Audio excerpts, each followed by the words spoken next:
Muito obrigada e bom dia a todos. Bom dia. Eu agradeço todas as palavras de carinho que me foram dirigidas e quero simplesmente dizer que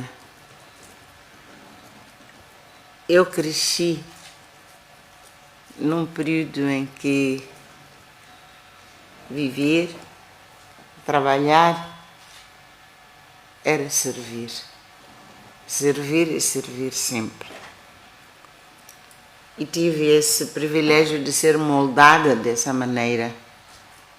E talvez a única coisa que eu possa aceitar como mérito é que eu não mudei de caráter. Continuo com o sentimento de que estar e ser parte de uma sociedade é servir. Por isso eu quero agradecer, mas eu quero dizer que agradeço àqueles que me moldaram e me fizeram a pessoa que eu sou.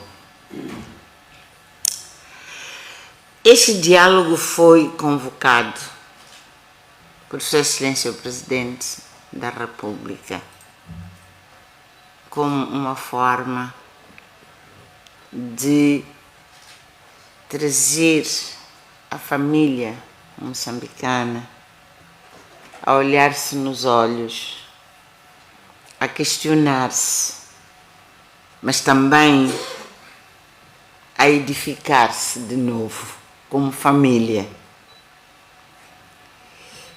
Eu quero com isso dizer que, contrariamente ao meu camarada, que disse bem que ele já participou em vários exercícios desta natureza e que já perdeu a esperança. Acha que este exercício não vai produzir nenhum resultado. Eu comecei com a afirmação de que eu estou para servir. Eu quero usar esta oportunidade para solicitar a cada um de nós: não percamos esta oportunidade. Não deitemos fora esta oportunidade de diálogo, mas pelo contrário, façamos um diálogo sincero, honesto.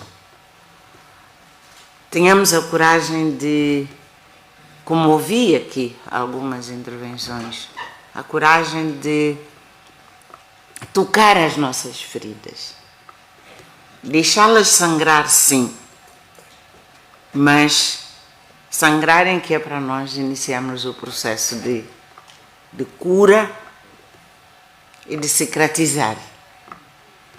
Eu creio que o Presidente, quando instituiu este processo, é exatamente para nos permitir isso. Nunca é tarde, não se deve dizer não vale a pena. Vale sempre a pena quando nós todos nos engajarmos num processo em que fazemos com, insisto, com honestidade, com sinceridade e com interesse coletivo de tocar as nossas feridas, deixá-las doer, sim, mas depois disso iniciarmos um processo de sarar e cicatrizar. Eu vou começar pelo este último período das manifestações, que foi a causa última, não é? Para se convocar este diálogo. Eu acho que é preciso reconhecer, primeiro, aliás, é preciso separar aquilo que na linguagem religiosa, separar o trigo do joio. É preciso reconhecer que as manifestações foram inicialmente convocadas para protestar contra os resultados eleitorais, porque o processo eleitoral foi mal conduzido. Portanto, é preciso aceitarmos que o processo eleitoral foi mal conduzido. E se for mal conduzido, então temos que identificar quais foram os pontos essenciais que baralharam todo o processo eleitoral e depois concluímos que o resultado não era aceitável. E isso significa o quê? Se nós aceitamos esse processo, não quer dizer que vamos delegitimizar os órgãos que apareceram, porque são os órgãos que temos. Não temos outros. Temos de trabalhar com eles. Mas temos que aceitar que as eleições foram mal conduzidas. Essas eleições foram mal conduzidas, então é preciso ver como é que nós... Eu sei que há um grupo que vai tratar disso, mas no sentido de reconciliação, que é o nosso debate hoje, não podemos deixar de dizer que, enquanto não houver instituições primeiro, instituições eleitorais com credibilidade, com imparcialidade, com competência e com integridade, enquanto não houver essas instituições, então não vale a pena ter eleições. E neste caso, perguntar como é que nós vamos constituir as instituições que vão dirigir os próximos processos eleitorais. Se nós dissermos só, é preciso eleições justas, a primeiríssima coisa que se tem que fazer é que as instituições que vão gerir as eleições têm que ter credibilidade. Nós todos temos que nos ver refletidos e sentirmos tranquilos de que aquelas instituições vão organizar, vão dirigir, vão preparar os resultados de uma forma transparente e, por isso, com justiça. E todos nós nos vamos sentir tranquilos. Eu creio que o segundo ponto que eu quero fazer sobre isso é de que as manifestações quanto a mim, na sua intenção inicial, são legítimas. Não podemos continuar a dizer apenas que todo o processo das manifestações foi ilegítimo. É verdade que deviam ter apresentado os pedidos por onde é que vão marchar, começar, etc. Mas a reação, ela, era legítima. Só que, no processo, as manifestações foram infiltradas. Eu espero que os que organizaram aceitem isso. As manifestações foram infiltradas. Entraram pessoas que, sim, tinham intenção de crime, mas são pessoas. Eu não quero descrever aqui o que é que significou crime, mas houve ações criminosas que se infiltraram numa manifestação pelo resultado eleitoral e contestar sobre o resultado eleitoral era legítimo, mas foi infiltrado. Há um outro grupo, esse não é infiltrado, eu vou dizer que aderiu. Há um outro grupo, a maior parte de jovens que aderiram são os tais meninos meus, que aderiram porque tinham fome. São os que atacaram os armazéns e saquearam os armazéns, levaram comida para casa. E levaram aparelhos e coisas, mas para ir vender e comprar comida. Portanto, houve 3 grupos ali. Não podemos tratar tudo isso, quer dizer, como se fosse legal, criminoso.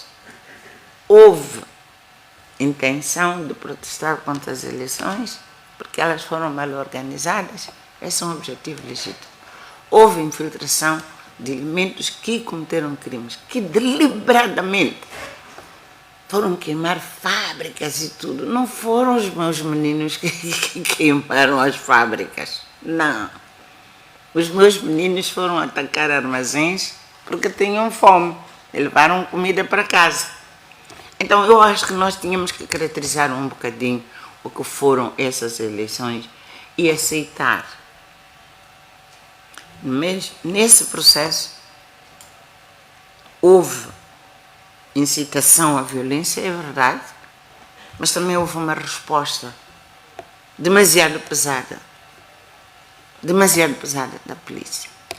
Aquelas famílias que perderam os seus entes queridos naquelas manifestações têm que ouvir um gesto de respeito pelas vidas daqueles que morreram ali, quer daqueles que organizaram as manifestações, porque depois foram, assim como foram, o resultado foi esse, quer também de parte da polícia. Aceitarmos que não era necessário que aquelas vidas fossem sacrificadas. E as famílias daquelas pessoas ainda hoje estão à espera de alguém que aceite que não era necessário. Não era necessário sacrificar vidas humanas. Podia-se manifestar sem que se perdesse vidas humanas. A polícia devia ter contido as manifestações sem sacrificar as vidas. Isso é um mínimo que a gente pode dizer. E de reconciliação, eu estou a falar já como pessoa. Eu, como alguém que tenha perdido um ente querido, se a pessoa que esteve envolvida nisso, pelo menos valorizar a vida do meu ente querido, eu vou dizer, não devia ter acontecido, mas bom, eu vou aprender a viver com isso. Por que é que eu estou a dizer isto? Começando por este ponto. Nós tivemos, é verdade, a Guerra dos 16 anos. O objetivo, segundo, era para provocar a democracia. Mas o cômputo geral, eu era ministro de Educação nessa altura, o cômputo geral é que morreram, dizem, está documentado, 1 milhão de pessoas, dos quais 600 mil eram crianças. De 1 milhão de moçambicanos que morreram durante aquela guerra, 600 mil eram crianças. Esses meus meninos que morreram naquela guerra não tem nada a ver. Não tem absolutamente nada a ver com a luta pela democracia. Por isso, eu trago isto aqui para dizer que os moçambicanos têm que aprender a resolver os seus problemas exatamente através deste tipo de coisa que nós estamos a fazer. Falar uns com os outros, entenderem-se, apontar os erros uns dos outros, aceitar os erros de quem quer que seja que tenha cometido, aceitar, assumir responsabilidade e perdoar-nos uns aos outros. Mas nós não podemos continuar com uma prática de sempre que alguém se sentir injustiçado, não é assim? Sempre que se sentir injustiçado, organiza as coisas de maneira a sacrificar vidas de moçambicanos que não têm nada a ver com esse processo. Não podemos aceitar que isso seja uma prática. Temos que aprender a encontrar outras formas de manifestar o nosso desagrado, o nosso sentido de injustiça, mas nunca sacrificar pessoas que não têm absolutamente nada a ver com isso. Eu que estava a dizer aqui, de certa maneira, eu ia entrar nisso, a questão da fome, etc. Mas, na verdade, o que acontece? Esses dois exemplos que eu estou a trazer é que as pessoas envolvidas, quer de um como do outro lado, sentem-se heróis de terem feito aquilo, porque manifestaram outros porque fizeram a guerra de 16 anos que sacrificaram para 1 milhão de pessoas. Olha, foi 1 milhão de pessoas mortas, como disse. 2 milhões de pessoas estavam no Malau. Eu visitei Malau. 2 milhões de pessoas. No total, nós tínhamos 5 milhões de pessoas deslocadas aqui dentro. Isso não estou a incluir os refugiados que estavam nos países vizinhos. Portanto, nós tínhamos à vontade perto de 3 milhões de refugiados, 5 milhões de deslocados no país, 1 milhão de pessoas que morreram. E depois disso tudo, estamos muito felizes porque conseguimos a democracia. A tal democracia que agora estamos a dizer que é a democracia que resultou em 94, parece, para aquilo que eu estou a ver, não foi uma democracia perfeita. Então aquele sacrifício humano serviu para quê? Não teríamos tido outras formas de nos comunicarmos e realmente com força dizermos isto não está certo, queremos mudanças, queremos transformações, mas sem aquele sacrifício humano. O meu ponto aqui é que este diálogo que nos permite apontar claramente onde é que foram os erros de cada um dos conflitos que nós tivemos. As causas dos conflitos. Resolvemos as causas dos conflitos. Mas isso como uma forma de... Nunca mais os moçambicanos, quando estão zangados uns com os outros, nunca devem virar as suas armas contra este povo. Não é justo. Ninguém pode se sentir muito orgulhoso deste resultado assim. Temos os tais conflitos históricos. E, aliás, a Guerra dos 16 anos também teve alguns contornos de conflitos históricos. Eu não sou académica, portanto não vou poder nomeá-los. Mas é isso, professor.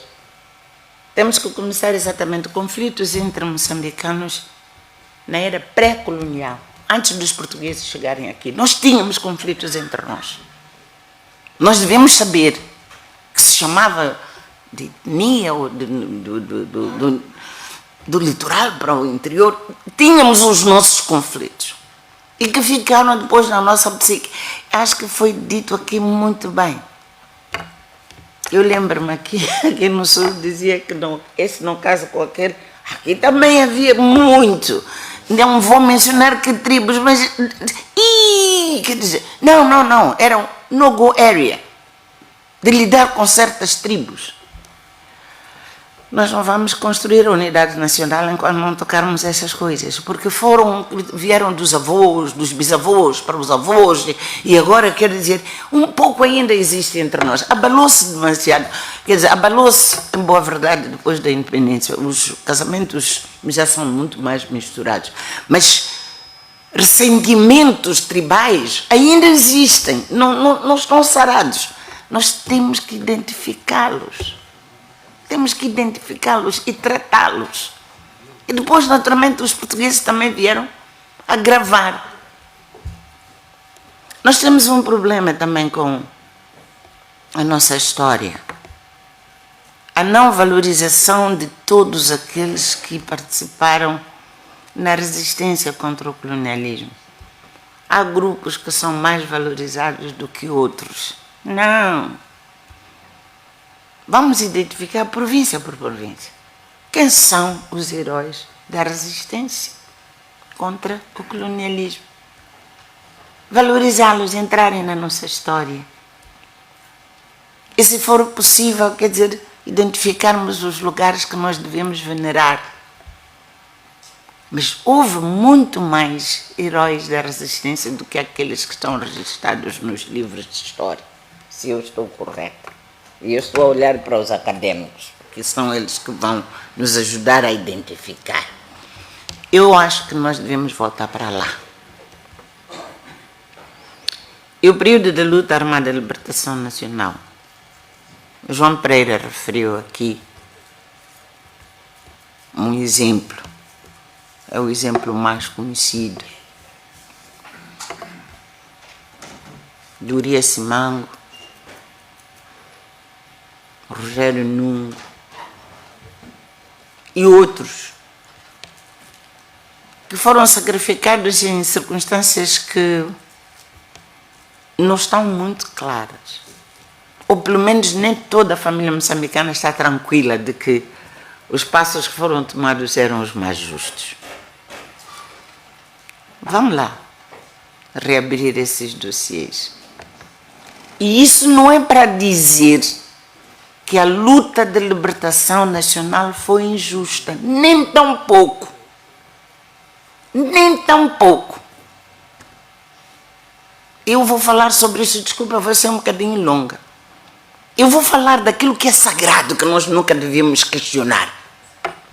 Que nós tínhamos que lutar contra o colonialismo português, que os moçambicanos todos que pegaram em armas de Rovuma Maputo para lutar contra o colonialismo português, sim, esse foi um período heróico. E as pessoas têm que aprender, as nossas crianças têm que ser ditas de que, olha, sem a luta de libertação nacional nós não tínhamos a República de Moçambique. Alguns de nós, quando nós crescemos, fomos obrigados a carregar, uns era a caderneta, eu carreguei um documento que dizia que eu sou portuguesa para eu poder entrar numa escola secundária. E por isso sabemos o que quer dizer não ser moçambicano na tua própria terra. A independência tem um valor inestimável, sagrado, inquestionável. Agora, que houve pessoas que cometeram erros durante a luta de libertação nacional, isso sim. E isso sim nós temos que corrigir. Mas eu fico consternada quando eu ouço jovens nossos que dizem essa coisa de luta de libertação nacional, não querem saber por quê. Porque houve uma Graça, porque houve um João, porque foi não sei quem, que cometeu erros durante a luta da libertação nacional. Muito bem, vamos abrir os dossiês, vamos responsabilizar. Mas a libertação ela própria é algo que qualquer moçambicano, hoje e pela eternidade, deve valorizar e venerar. A luta. Eu só dizer luta. As pessoas, os atos que foram... Sim, e nessa reconciliação, as pessoas que participaram da libertação devem reconhecer isso. Reconhecer que sim, houve este e aquele ato que manchou, mas não é a causa ela própria, nem foi o processo todo ele. Pelo contrário, a causa ela própria vinca por todas as formas de que nós temos orgulho de nós sermos nós próprios e não sermos governados por ninguém.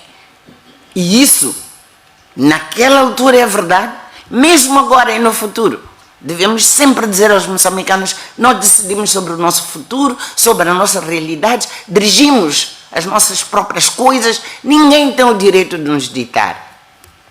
Esse é o sinônimo, é o significado daquilo que se tem que transformar de geração em geração, mesmo neste período que é de independência econômica. Ninguém tem direito de nos vir ditar. Somos soberanos para decidir por nós próprios. Eu posso ser um bocado longa, que era para dizer o quê? Nós estamos num período em que, por falta de muita clareza, confunde-se muito. Confunde-se os períodos, confunde-se as razões e as consequências, fica tudo muito confuso. Isso confunde muito os nossos filhos. Eles ficam sem perceber, e é por isso que quer dizer que às vezes dizem coisas como essas, de que essa coisa de libertação não queremos saber. Agora, eu acho que sim, o João Pereira está parado ali, ele dirigiu-se a mim pessoalmente. Eu acho que sim. Os restos mortais de Urias Simango, sim, devem ser trazidos e entregues à sua família. Inclusive, deve-se saber quem foi que tomou a decisão de sacrificar aqueles que estão lá na Niassa. Eu vou dizer uma coisa que eu nunca disse aqui. Muita gente diz que foi Samara Machel.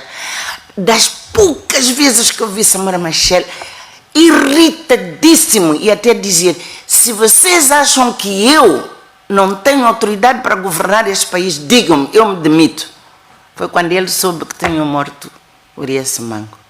Ele soube, ele foi informado, não decidiu. E ele disse exatamente o que eu estou a dizer. Se acham que eu já não sirvo para dirigir, então digam-me, eu vou me demitir. Porque eu sei que um dia vão me responsabilizar. É verdade. Aqui, a maior parte dos moçambicanos acham que foi Samara Machel que mandou matar Urias Simango. Não foi. Ele não decidiu, foi informado. Eu estou a dizer a ti, João. Os filhos do Urias já sabem disso. Nós nunca fizemos um debate, mas eles sabem que não foi Samara. E não é para eu dizer que Samara foi bom líder. Não. Eu só simplesmente para dizer que ele não mandou matar o Urias, não. Isso ele não fez. O que é que isto quer dizer? Que nós temos que ter essa coragem de enfrentar esses momentos e os erros que se cometeram. As pessoas... Mas é verdade. Eu sei lá. Eu não sei se algum dia depois vai se decidir que o Urias é herói. Isso já não é meu problema. Mas o que eu quero dizer é que sim, é justo. É justo que eles sejam com dignidade sepultados onde a família vai achar que devem ser sepultados. Todos eles, aquele grupo. Mas é um só, João. Há outros. E é por isso que os historiadores têm que nos ajudar. A reconciliação significa isso.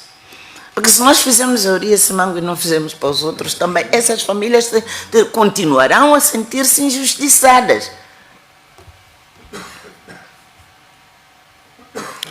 A reconciliação de que nós estamos aqui a falar, que o presidente Chapo, quer dizer, criou a plataforma, no meu entender, é um processo longo, não é algo que nós vamos resolver com a escutação agora até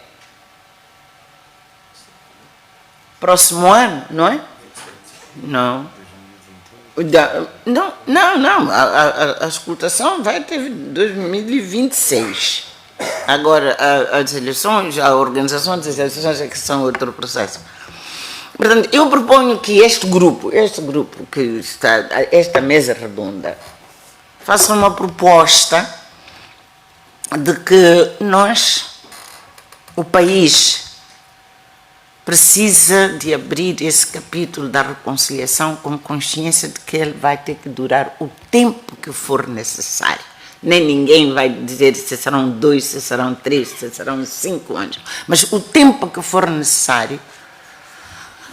E para que nós não fiquemos pendurados durante... Vamos dizer, quais são os assuntos que nós temos que responder agora. E é por isso que eu comecei pelas eleições. Isso sim, quando sairmos deste diálogo, tem que se saber depois que as próximas eleições têm que ser organizadas de maneira diferente, com a imparcialidade que eu estava a dizer. Isso tem que ficar arrumado, é imediato, é inadiável. Mas agora, identificar quais são os conflitos desde a altura pré-colonial, durante o período colonial, durante a luta de libertação nacional e depois disso. E isso já é um processo muito, muito longo. E por isso, eu acho que é preciso propormos, quer dizer, que se crie não sei se vai se chamar um comitê, se vai fazer uma comissão, mas um órgão apropriado, não é? Para sistematizar e ir propondo os casos que têm que ser resolvidos para que a nossa a alma de moçambicanos fique tranquila de que este assunto já foi resolvido. Este foi resolvido, aquele já foi resolvido. E vamos resolvendo.